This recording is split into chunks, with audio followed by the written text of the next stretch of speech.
What's up, dudes? I'm making some crab stock. Yeah, some crab leg shells here. We have some crab feast, and these are leftover shells. They're from. Check this out. We have 4 hands, like crab hands, with the big palm and all the.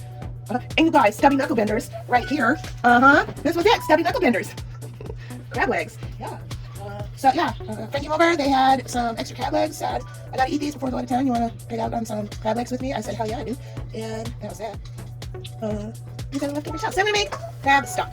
So right now it's just the shells. About 1 inch full of water, up to about 1 inch over the top. I'm gonna cook it, get it so it's nice and hot, just starting to get the bubbles around the side. Go from there. So we'll do that for about an hour.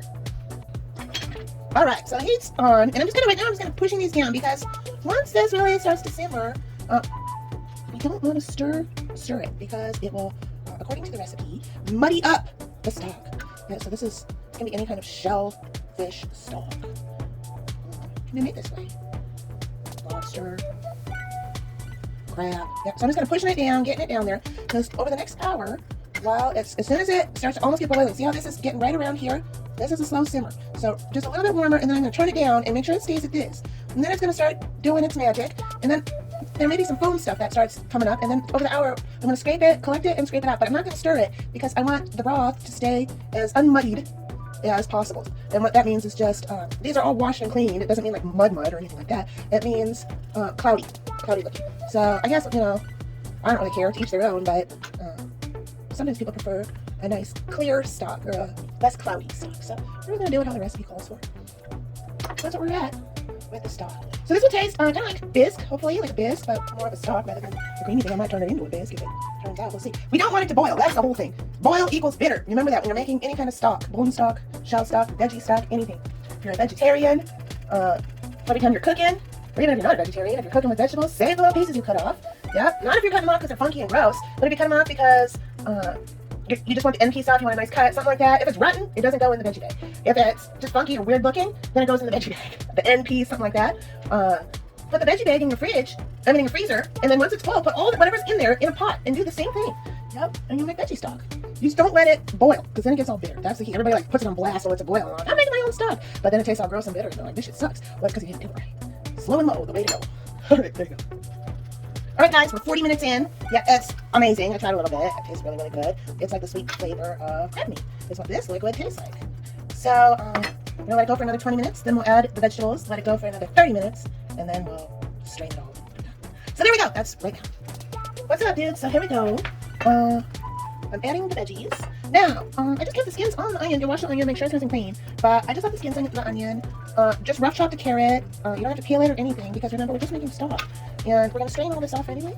So, and the onion skins will get a good color and some more flavor. So that's all good. The recipe calls for fresh thyme and parsley.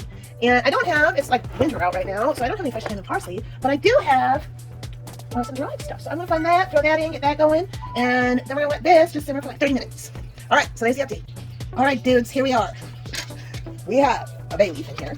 We have about 2 tablespoons of tomato paste that I'm trying to incorporate in.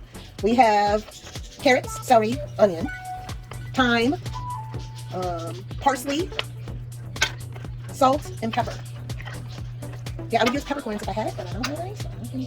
All right, so here it is, dudes. Let that simmer for another 30 minutes. I'm gonna add a little bit more water in, just to see. Let's take a little sneaky peek. Are you ready? Let's see. Oh my god, you guys. Holy cow, totally amazing. All right, can't wait to see what it tastes like 30 minutes from now. There you go, dudes. Update. What's up, dudes? Okay, so my dog's going nuts because it smells amazing in here. So here's what it looks like. All done. I'm gonna pull all that stuff out, and then we're gonna run it through a strainer. So here's what it looks like right now. All right, dudes. Here we go. Look at that. All done. Yeah. So I'm gonna pull out all the stuff. Yeah, that's what we did. And then, you guys, it said don't strain through a cheesecloth, but I don't have a cheesecloth. But what I do have is this big giant. I have a whole bunch of these big giant coffee filters. So I thought, oh, that'll work. So I'm just gonna do this, and I'll get the straining part ready. Look at. I have starry night. But I'm not in. Is it a starry night? Is somebody looking through the telescope? Did they see a shooting star? Did they make a wish? Make a wish, Tia? Yes. Alright, and we'll be back. Okay, we're back. I have a bowl. What's in there? I have a bowl in there. Okay. A bowl, a big giant coffee filter. And then what I'm gonna do is I have the empty stock here. And I'm just gonna strain it through. Oh, they were perfect. Yeah. Anyone? A nicely fresh brewed crab coffee coming right up. Yep. Oh my God, you guys, look at that. Oh, can't wait. Yep. Just letting it brew. Yeah. All right. I'll call your name when it's ready. Yeah. Come to the counter. All right. All right, dudes. Here's the setup I got right now. I gotta kind of give it a swirl though. Get it to keep coming through. All right. Welcome to my lab. Yes. Hey, darlings. Oh my God, look at liquid gold right there. Let's do it. Let's try it. Ready? Oh my God, this is so good. It's so good. Okay, cool. Careful another meal. Right out of here. Look at that. Just brown. I hear brown. Okay. I hear Captain America. I just heard calling Captain America. Go. I hear the Civ. I hear say Texas tea. All right. There you go. All right.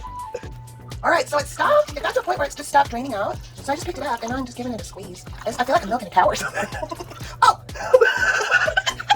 Oh, sorry, talking. I squeezed a little too hard. Oh, holy cow. Yes, let me back. All right, so there's that. I think this batch is squeezed out. I gotta get a new filter.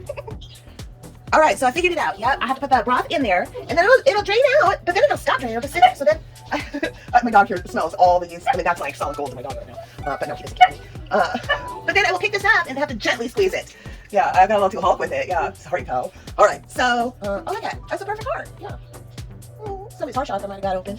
All right, so I'm gonna do round 2, and then I'll show you the final bit. All right, so I poured it all in, and see, it's draining out. Look at how good that looks, you guys. Oh my gosh. Let me take a bite, and I'll tell you. It tastes like. Oh my God, it's super good. It tastes like yummy. It has a real mild sweet flavor. You can taste the tomato paste that's in it, so it has kind of like a tomatoey crab kind of flavor, which is so, it's just real smooth and mellow. It's really good. Yeah, so definitely if you're ever thinking about doing this, so if you look, eventually it'll just kind of go down to a tiny little bit, a little bit. So that's when I'm gonna pull it and then milk it. All right, so that's what I'm doing. All right, so I just picked it up. Now let's see if we can do it without it completely blowing up. You just have to give it more pressure. I have almost, this is a super large bowl, so got quite a bit of it out of this. I'm just, well, that's a good technique. Just give it a spin. Alright.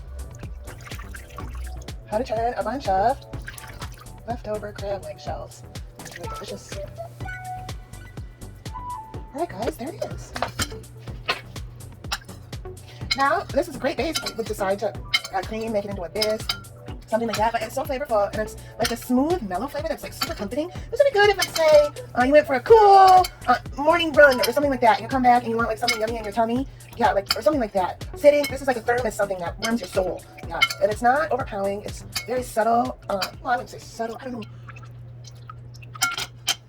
No, it's just perfect. Oh my God, you guys, success. All right, there it is.